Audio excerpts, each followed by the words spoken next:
அஸ்ஸலாமு அலைக்கும் வரஹ்மத்துல்லாஹி வரகாத்துஹு. பிஸ்மில்லாஹிர் ரஹ்மானிர் ரஹீம். அன்பான சகோதர சகோதரிகளே, எல்லாம் வல்ல அல்லாஹ்வின் நல்லடியார்களே, இன்று நாம் காண இருக்கும் தலைப்பு அஞ்சா நெஞ்சம் கொள்வோம். நபி ஸல்லல்லாஹு அலைஹி வஸல்லம் அவர்கள் கூறினார்கள், உங்களில் ஒருவர் ஒரு தீமையை, மார்க்கத்துக்கு முரணான ஒரு செயலை கண்டால் அவர் அதை தமது கரத்தால் தடுக்கட்டும், முடியாவிட்டால் தமது நாவால் சொல்லி தடுக்கட்டும், அதுவும் முடியாவிட்டால் தமது உள்ளத்தால் அதை வெறுத்து ஒதுக்கட்டும்.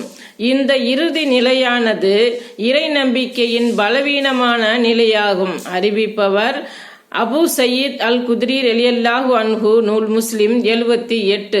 சாதாரண நிகழ்வொன்று நடந்தாலே அச்சம், பயம், நடுக்கம் ஆகியவை அனைவரையும் பற்றி கொள்கிறது.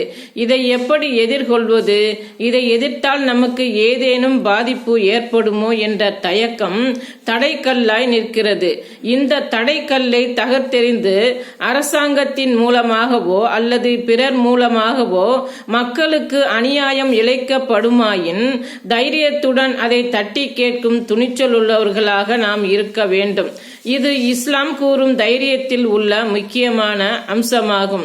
ஏனெனில் அநியாயத்திற்கு எதிராக குரல் கொடுப்பதை சிறந்த ஜிஹாத் என்று நபி அவர்கள் குறிப்பிடுகிறார்கள்.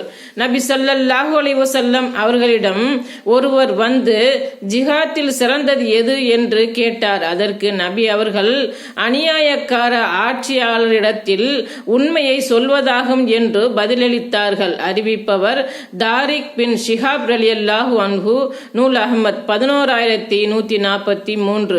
நபி அவர்கள் ஒரு சமயம் பாதையில் நடந்து வரும் போது தன் கண் முன்னே ஒரு வியாபாரி அநியாயமான முறையில் பொருள்களை விற்பதை அறிந்தபோது உடனே அதை தட்டி கேட்பவர்களாக இருந்துள்ளார்கள் என்று வரலாறு நமக்கு சான்றளிக்கிறது. நபி ஸல்லல்லாஹு அலைஹி வஸல்லம் அவர்கள் உணவு குவியல் அருகே சென்றார்கள். அதனுள் தன் கையை புகுத்தினார்கள். விரல்களில் ஈரப்பதம் பட்டது. உணவு பொருள் விற்பவரே, இது என்ன என்று கேட்டார்கள். இறை தூதர் அவர்களே, மழை பெய்து விட்டது என்று அவர் கூறினார். உடனே நபி ஸல்லல்லாஹு அலைஹி வஸல்லம் அவர்கள் அந்த ஈரம் பட்ட தானியத்தை மக்கள் பார்க்கும் வகையில் மேற்பகுதியில் நீர் வைத்திருக்க வேண்டாமா? நம்மை ஏமாற்றுகிறவர் நம்மை சேர்ந்தவர் அல்ல என்றும் கூறினார்கள். அறிவிப்பவர் அபூ ஹுரைரா ரலியல்லாஹு அன்ஹு, நூல் முஸ்லிம் 187. அஸ்ஸலாமு அலைக்கும் வரஹ்மத்துல்லாஹி வரகாத்துஹு.